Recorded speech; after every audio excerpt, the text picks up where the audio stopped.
जय हिंद दोस्तों, सैनिक समाचार में आपका हार्दिक स्वागत है। सबसे पहले बात करूंगा रोस्टर हेडलाइंस की। हाँ जी दोस्तों, माननीय प्रधानमंत्री ने कैबिनेट बैठक ली क्योंकि 22 जुलाई से 12 अगस्त तक है बजट सत्र को लेकर प्रधानमंत्री आवास पर यह बैठक हुई तमाम कैबिनेट मंत्रियों के साथ।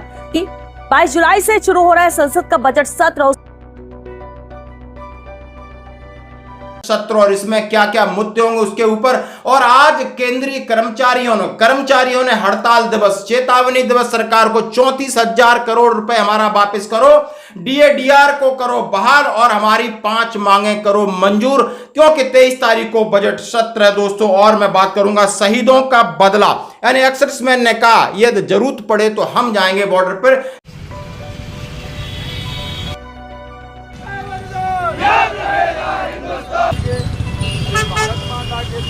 सर्वोच्च बलिदान दिया है। 4 जवानों ने अपने जीवन का सर्वोच्च बलिदान दिया है, लेकिन शहीदों का बदला अब जरूरी। तो खबरें करते हुए साथ से सबसे पहले मैं बात करूंगा आज कर्मचारियों का विरोध प्रदर्शन किस बात को लेकर। जैसा कि आप अमर उजाला की खबर को मेरे सामने देख रहे हैं, सरकार ने बचाए थे 34,000 करोड़ रुपए, हम तब चुप रहे, अब 18 माह के डीए एरियर भी नहीं, क्या होगा मांगों का। और इसके साथ उन्होंने 8वां वेतन आयोग और क्या क्या चीजें कही हैं। और इसके लिए 19 जुलाई को सरकारी कर्मचारी लंबित मांगों को लेकर करेंगे विरोध प्रदर्शन। दोस्तों, ये होता है आपकी मांगे मनवाने का तरीका। आप ये केंद्रीय कर्मचारी संगठन, हम और आप सैनिक हैं, कुछ भी नहीं कर पा रहे, लेकिन ये इन्होंने कहा है, जो कर्मचारी हैं, जो सेवारत, उन्होंने कहा है हम रेल का चक्का जाम करेंगे, हड़ताल करेंगे, सरकार के ऊपर दबाव बनाएंगे। आखिर क्या पूरी खबर है, इसको पढ़ के देखते हैं। सरकार ने पुरानी पेंशन बहाली को लेकर confederation of central government employees and worker के महासचिव के अनुसार 19 जुलाई यानी आज को सरकारी कर्मचारी लंच के समय के दौरान अपने हर जगह विरोध प्रदर्शन करेंगे जहां पे नौकरी है, कि इसके बाद वो चेतावनी देंगे और सीधा कैबिनेट सचिव को अवगत करा दिया है कि मांग पत्र और विरोध प्रदर्शन की जानकारी वित्त मंत्रालय के सचिव को दे दी है। यानी जो मुख्य कैबिनेट सचिव होता है उसको बता दिया है, वित्त मंत्रालय को बता दिया है, सभी कंसर्न विभाग को बता दिया है कि हम जहां काम कर रहे हैं अब हम काम करेंगे अपना बंद। आज उन्होंने चेतावनी दिवस, आज उन्होंने इस बात को लेकर कहा। केंद्र सरकार ने कोरोना काल में मांगे क्या क्या रखी हैं। 18 माह का डीए रोका था और उसमें 18 माह के डीए का एरियर देने से अब मुकर रही है। अप्रैल 2024 में जीएसटी कलेक्शन 2 लाख करोड़ का आंकड़ा हमने दिया है, 2 लाख करोड़ हमसे वसूले हैं जीएसटी में। अप्रैल 2023 में भी जीएसटी का रिकॉर्ड कलेक्शन हुआ है। 23, 24 और मार्च तक जीएसटी कलेक्शन 1.7 लाख करोड़ रुपए के स्तर को पार किया है। Confederation central of employees and workers के महासचिव एसी यादव ने कहा कि 19 जुलाई को सरकारी कर्मचारी अपनी लंबित मांगों को लेकर लंच के समय विरोध करेंगे।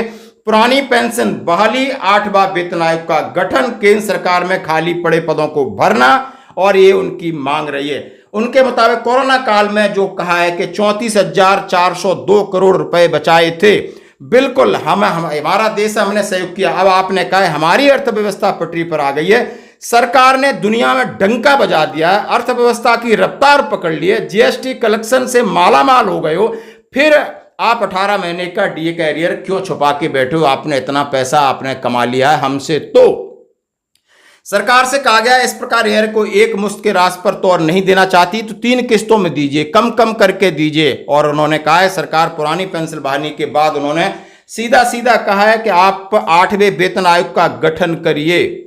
हाँ जी दोस्तों, उन्होंने बिल्कुल सरकार से कहा है, और कहा है 15 और कम्यूटेशन रजिस्ट्रेशन की भी बात कही कि इसको 15 वर्ष से घटाकर 12 वर्ष किए। तो दोस्तों, ये थी खबर है। और आज इसके लिए हड़ताल, सरकार को चेतावनी, वित्त विभाग, कैबिनेट सचिव और सबको अवगत करा दिया है कि ये हमारी मांग है। जरा आप कान खोलकर सुन लेना, आपका 22 तारीख से बजट सत्र शुरू हो रहा है, इसमें आप इन पर घोषणा करिए। और जैसा कि हमने कहा कि पीएम ने कैबिनेट बैठक यानी सभी मंत्रालय को दिया आदेश, 22 जुलाई बजट सत्र है दोस्तों, और 22 जुलाई से 12 अगस्त तक चलेगा, इस पर चर्चा चलेगी। इसमें मुख्य मुद्दा रहेगा बजट और रहेगा वन रैंक वन पेंशन 3। और उसके बाद उन्होंने कहा अग्निवीर जब विपक्ष इस पर लगातार बदलाव कर रहा है, बजट तो होगा ही, और बजट में क्या राहत मिलेगी केंद्रीय कर्मचारियों को, टैक्स स्लैब, सब इन सब के बारे में बात होगी। और उन्होंने कहा अग्निवीर, जैसा कि विपक्ष इसके ऊपर बार बार प्रहार कर रहा है, आज एक और अग्निवीर ने इसी तरीके से अपने आप को अलविदा कह लिया। शायद आपने वो खबर पढ़ी होगी। फिर सरकार के ऊपर सवाल हो रहे, आखिर अग्निवीर एक असमंजस की स्थिति पैदा कर दी। रक्षा मंत्री जी ने कहा हम इसमें बदलाव करेंगे, ना आप बदलाव कर रहे हो, आप कह रहे हो जैसे यहाँ से निकलेंगे उन्हें जॉब की गारंटी दी जाएगी। और नीट एग्जाम में सरकार की फजीहत हुई है और आतंकवादी हमले लगातार हो रहे हैं, इसके ऊपर बातचीत की। रेल हादसा, मणिपुर और इस तरीके के मुद्दों पर माननीय प्रधानमंत्री जी आज चर्चा करेंगे। चर्चा रही है उनकी और आगे बढ़ते हैं। शहीदों का बदला जरूरी, एक्स सर्विसमैन ने सरकार को दी चेतावनी। आप देख सकते हो ये ग्वालियर के अंदर है, महाराणा प्रताप चौक के ऊपर भूतपूर्व सैनिक संगठन अरविंद सिंह तोमर की अध्यक्षता में पूरे इकट्ठे हुए और सबसे पहले उन्होंने मान सम्मान और शहीदों को श्रद्धांजलि दिया। उनके परिवार के प्रति उन्होंने संवेदना व्यक्त की और साथ ही कहा कि आप लगातार हमें इस सप्ताह में दूसरी तीसरी बार इस तरह खड़ा होना है, ये हमारे लिए अब शायद बर्दाश्त से बाहर है। सरकार को हम चेतावनी देते हैं कि बिल्कुल सेना के आप हाथ खोल लीजिए, सेना को आप सपोर्ट करिए, सेना को आप मनोबल मत तोड़िए, उन्हें खुली छूट दे दिए। चुटकियों में होगा, चुटकियों में करेंगे इनका आप बिल्कुल जो करना है। बाकी एक्सेप्ट में उन्होंने कहा है आपको हमारी जरूरत है, हम जाने के लिए तैयार हैं, क्योंकि ये हमारे लिए असहनीय है। क्योंकि हम कल भी सैनिक थे, आज भी सैनिक के, आगे भी सैनिक रहेंगे और सैनिकों का दर्द हमसे भली बात कोई नहीं जान सकता। और यही एक एक्स सर्विसमैन और एक्स सर्विसमैन संगठन की खूबसूरती होती है। मैं उन्हें बिल्कुल सैल्यूट करता हूं ऐसे संगठन को जो कि बिल्कुल अपने सैनिकों की ममता और सैनिकों के परिवार के साथ इस तरह उन्होंने संवेदना व्यक्त की। आज की खबरों में इतना ही, बने रहे हमारे साथ। धन्यवाद।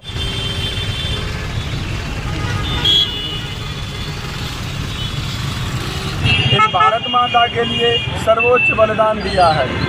इसके लिए हम समस्त पूर्व सैनिक ग्वालियर चंबल संभाग के समस्त सैनिक आज यहाँ ग्वालियर गोले के मंदिर से सभी वीर शहीदों को श्रद्धांजलि अर्पित कर रहे हैं। और इस देश की जनता को और इस देश की सरकारों को हम बताना चाहते हैं कि इस महीने के अंदर, जुलाई महीने के अंदर, हमारे वीर जवानों ने 22 जवानों ने इस महीने के अंदर अपने जीवन का बलिदान दिया है।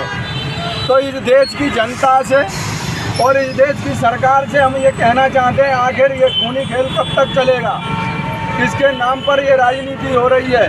ये हमें बड़ा दुख होता है कि हम हर 2 दिन के बाद यहाँ पे शहीदों को श्रद्धांजलि देने आते हैं। इसी विषय में मैं ज़्यादा न कहते हुए ये कहना चाहता हूँ कि सरकार इस पर ठोस से ठोस कदम उठाए।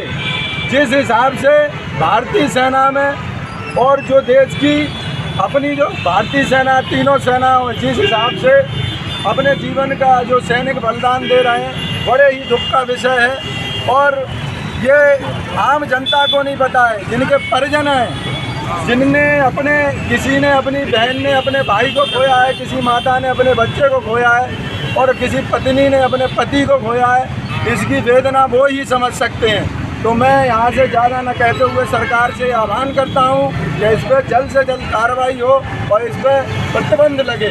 इसी विषय में आज हम लोग यहाँ से शहीदों को श्रद्धांजलि देने आए हैं। अपने अभी कैप्टन और ये अपने अमर शहीद नायक डी राजेश, शहीद अपने अजय सिंह, जो हमारे कई ऐसे इसमें फौजी खड़े हैं जिनके साथ इन लोगों ने अपनी सेवाएं दी हैं और आज ये अपने देश के लिए सर्वोच्च बलिदान दिया है। तो मैं भारतीय के रक्षा मंत्री जी से ये बात कहना चाहता हूँ कि इस पर जल्द से जल्द और ठोस कार्रवाई की जाए।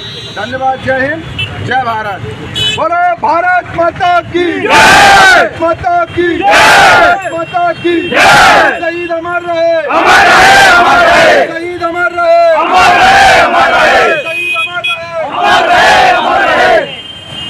आप देख रहे हैं आज पूर्व सैनिक कल्याण संगठन ग्वालियर चंबल संभाग के द्वारा गोले के मंदिर ग्वालियर पर भावपूर्ण श्रद्धांजलि जो हमारे अमर शहीद डोडा में शहीद हुए हैं, शहीद कैप्टन ब्रजेश थापा, शहीद नायक डी राजेश और अन्य 2 साथी। इसी के साथ मैं मीडिया प्रभारी राघवेंद्र सिंह भदौरिया सभी को भावपूर्ण श्रद्धांजलि देते हुए जय हिंद बोलता हूँ।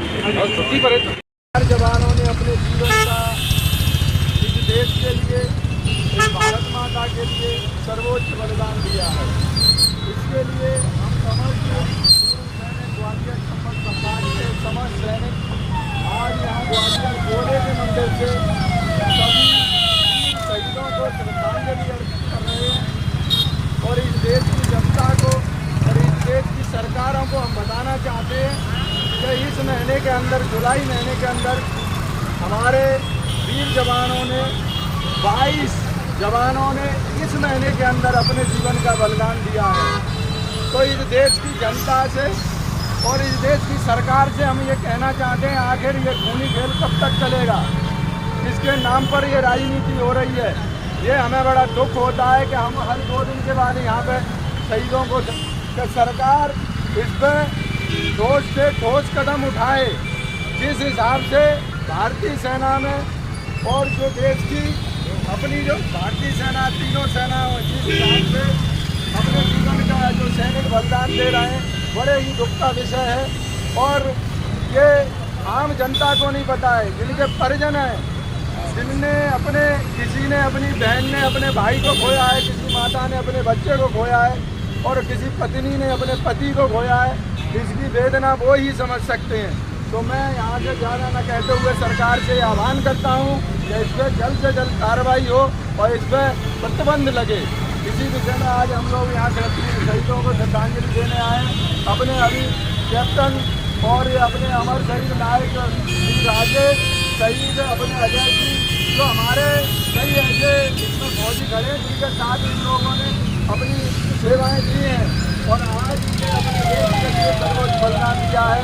तो मैं भारतीय के रक्षा मंत्री जी से ये बात कहना चाहता हूँ कि इस पर जल्द से जल्द और ठोस कार्रवाई की जाए। धन्यवाद। जय हिंद, जय भारत। बोलो भारत माता की जय, माता की जय, माता की जय। शहीद अमर रहे, अमर रहे, अमर रहे। शहीद अमर रहे, अमर रहे, अमर रहे। शहीद अमर रहे, अमर रहे, अमर रहे। शहीदों का बलिदान याद रहेगा हिंदुस्तान। वीर शहीदों का बलिदान याद रहेगा हिंदुस्तान। भारतीय सेना के वीर शहीद अमर रहे।